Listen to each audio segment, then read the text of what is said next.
සුබ දවසක් කියලා ප්‍රාර්ථනා කරනවා ටෙක්නෝ යුරිත් එක්ක සම්බන්ධලා ඉන්න සියලු දෙනාම අද වීඩියෝ එකෙන් ඔයාලට අරගෙන ආවේ කියලා දෙන්න. ඔයාගේ පරිගණකයේ එහෙමත් නැත්නම් ලැප්ටොප් එකේ ඔයාලා නැතුණත් නම් ඔයාලගේ පරිගණකයේ තියෙන RAM එකේ තැන්පත් වෙලා තියෙන අනවශ්‍ය ෆයිල් අනවශ්‍ය දේවල් ඉවත් කරගන්න විදිය. ඔයාලා දන්නවද ඔයාලා පරිගණකය භාවිත කරනකොට විවිධාකාර software install කරනවා. videos audios download කරනවා. ඒ වගේම pen drive games ඇතුළත් කරද්දී ඒ වල තියෙන සමහර ෆයිල් RAM එකේ තැන්පත් වෙනවා. ඒකෝට අපේ ලැප්ටොප් එක එහෙම නැත්නම් පරිගණක ස්ලෝ වෙන්න ඉඩ තියෙනවා. අපි ඒක අනවශ්‍ය ෆයිල් ඉවත් කරන විදිය අපි වීඩියෝ එකෙන් කතා කරමු. හරි එහෙනම් යාළුවනේ අපි ඉස්සෙල්ලාම notepad එකට ගිහිල්ලා mystring සමානයි වරහන් දාන ලක්ෂ 8 කියලා ටයිප් කරගන්න ඕනේ. පල්ලා ඩිස්ක්‍රිප්ෂන් එකේ මම ඒක දාලා තියෙනවා. ඊට පස්සේ අපි මේ ෆයිල් එක ඩෙස්ක්ටොප් එකේ සේව් කරගන්න ඕනේ. මෙතන ෆයිල් නේම් එකට ඩෙස්ක්ටොප් කියලා ගහලා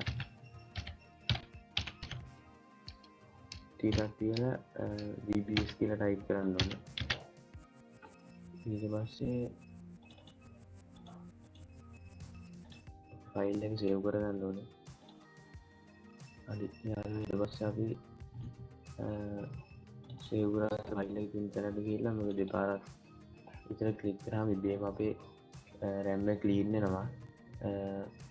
ඊට පස්සේ අපේ සම්පූර්ණයෙන්ම RAM එක ක්ලීන් වුණාම පරිගණක ස්පීඩ් අප් වෙනවා. අපි බලමු මේක දෙවෙනි ක්‍රමය. ඊළඟට යන අපි යන්න ඕනේ මෙන්න මේ memory cleaner කියන මේ සයිට් එකට. ඒකේ ගිහිල්ලා මේ app එක download කරගන්න තියෙනවා. ඒතකොට ඒකෙන් අපිට memory clean කරගන්න පුළුවන්. මෙතන download now කියවම මේ setup එක download වෙනවා. AB 458 වෙනි setup එකක් තියෙන්නේ මම කලින් install කරගත්තා. අපි එහෙනම් බලමු ඒක install කරන්න.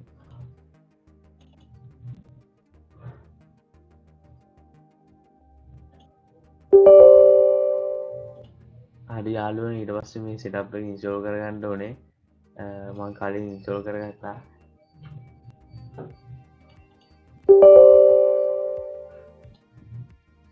මේක ඕපන් කරාම මේ 182ක් දැන් පිරලා තියෙන්නේ. අපි clear system cache කියන එක ඔබන්න ඕනේ. ඒතකොට system එක clean වෙනවා.